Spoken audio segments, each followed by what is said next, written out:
అండి. అందరూ బాగున్నారా? మేము బాగున్నామండి. కాకరకాయ ఎలా ఏంపుడు చేసుకోవాలనో చూడండి. కాకరకాయలు ఇలా పొట్టు గీరుకోవాలి. ఫస్ట్ గీరుకున్న తర్వాత ఇలా కట్ చేసుకోవాలి. ఆనియన్స్ అంతలా గడ్డ తీసుకున్నాను నేను. ఇలా కట్ చేసుకొని పక్కన పెట్టిన తర్వాత ఒక కళాయి పెట్టుకొని 3 స్పూన్ల ఆయిల్ వేసుకున్నాను నేను. వేసుకొని అలా కాకరకాయలు వేయించుతున్నాను.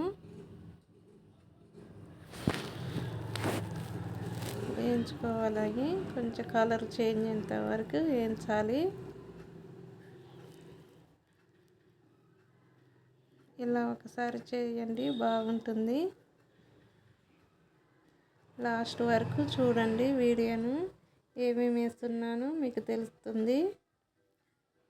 కొంచెం సాల్ట్ వేసుకుంటే తొందరగా మగ్గుతాయి కాకరకాయ ముక్కలు. ఇలా మగ్గాక తీసుకోవాలి ప్లేట్లోకి. తీసుకున్న తర్వాత అదే కళాయిలో కొంచెం జీలకర్ర, తాలింపు గింజలు వేసుకోవాలి. ఆనియన్స్ వేసుకోవాలి. ఆనియన్స్ మగ్గటానికి సాల్ట్ వేసుకుంటున్నాను.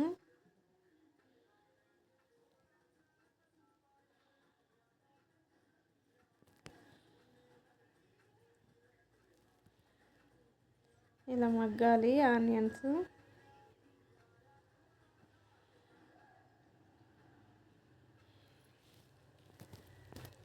ఆనియన్స్ మగ్గిన తర్వాత పసుపు వేసుకోవాలి.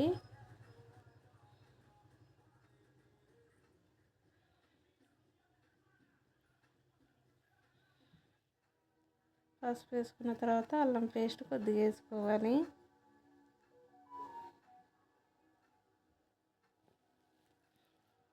ఒక్కసారి ఇలా చేసుకుంటే చేదు మరి ఏమి ఉండదండి, మంచిగా ఉంటుంది ఇలా చేసుకుంటే కాకరకాయ.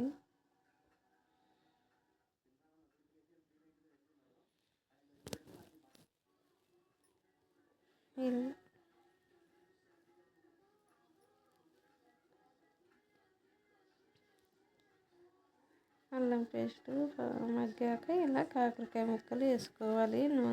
మనం వేయించుకొని పక్కన పెట్టుకున్నాగా ఆ కాకరకాయలు ఇలా వేసుకోవాలి. ఆ తాలింపు అంతా మగ్గి ఈ కాకరకాయ ముక్కలకు పట్టాలి.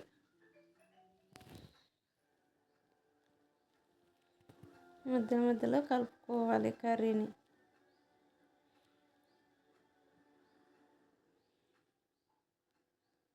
కలుపుకున్న తర్వాత మగ్గినాయి. అవి కూడా కొంచెం కర్రీకి సరిపోయేంత కారం వేసుకోవాలి. సాల్ట్ వేసుకోవాలి కొద్దిగా. మన కాకరకాయలకు వేసుకున్నాము, ఆనియన్స్కి వేసుకున్నాము కొంచెం సాల్ట్. ఇప్పుడు కూరలోకి వేసుకుంటున్నాం, సరిపోయేంత వేసుకోవాలి.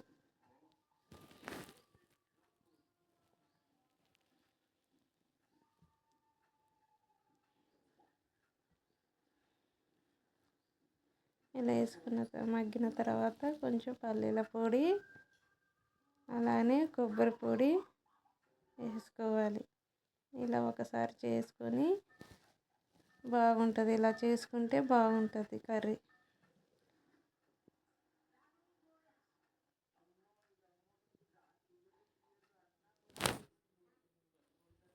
ఇలా ఒకసారి చేయండి, ఒకసారి చేసుకోండి.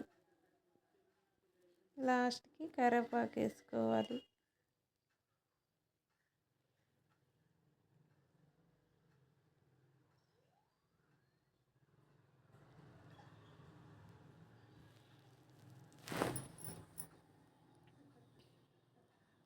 మీరు కూడా ఒకసారి ఇలా చేసి చూడండి. కామెంట్లో ఎలా వచ్చిందో నాకు చెప్పండి. నచ్చితే ఒక లైక్ చేయండి.